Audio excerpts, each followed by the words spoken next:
नमस्कार दोस्तों, मैं हूं रवि कुमार और आप देख रहे हैं रेलवे डिपार्टमेंटल यूट्यूब चैनल।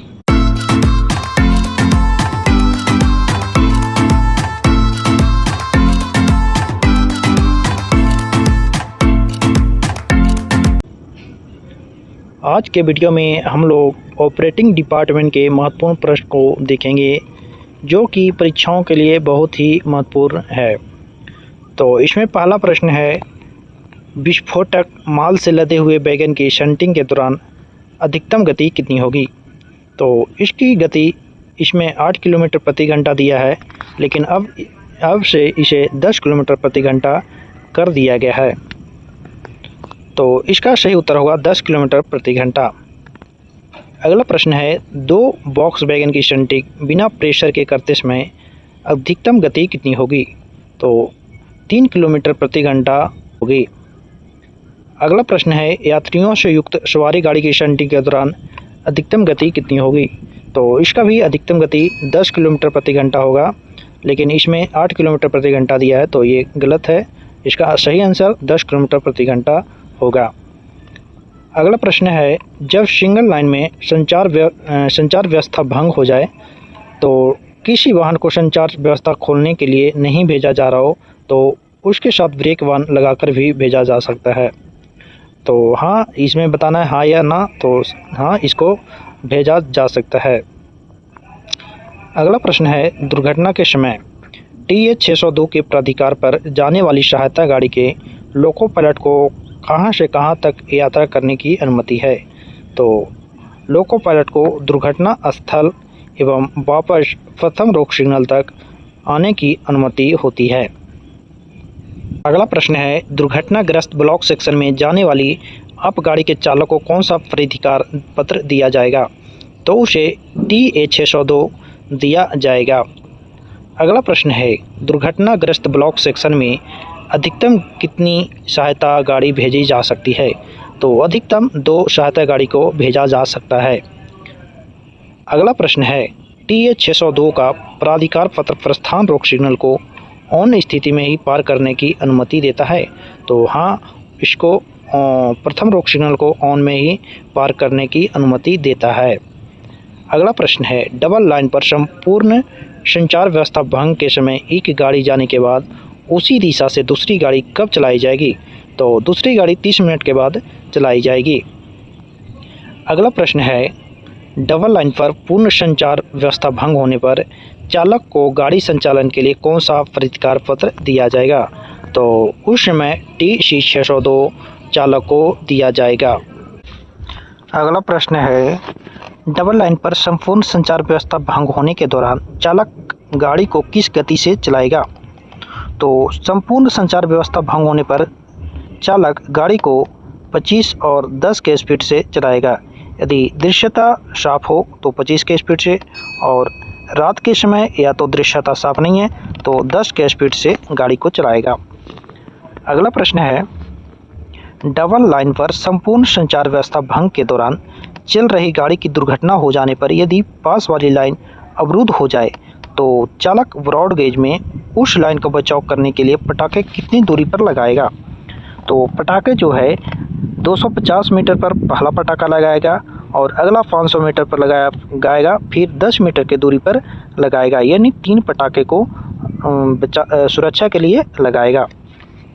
अगला प्रश्न है, डबल लाइन पर संपूर्ण संचार व्यवस्था भंग के दौरान स्टेशन का प्रथम रोक सिग्नल ऑन स्थिति में मिलने पर चालक कितने समय के पश्चात सहायक चालक को स्टेशन पर सूचना देने के लिए भेजेगा। तो 10 मिनट तक के बाद सहायक चालक को स्टेशन पर सूचना देने के लिए भेजेगा। अगला प्रश्न है, डबल लाइन पर पूर्ण संचार व्यवस्था भंग हो जाने पर भेजी जाने वाली दूसरी गाड़ी की अधिकतम गति क्या होगी। तो अधिकतम गति 25 किलोमीटर प्रति घंटा उसकी होगी। अगला प्रश्न है, डबल लाइन से सिंगल लाइन कार्य प्रणाली के दौरान विपरीत दिशा में जाने वाली गाड़ी को प्रस्थान के लिए कौन सा प्राधिकार मिलेंगे। तो उसे TD 602 और T 511 ये दोनों प्राधिकार दिए जाएंगे।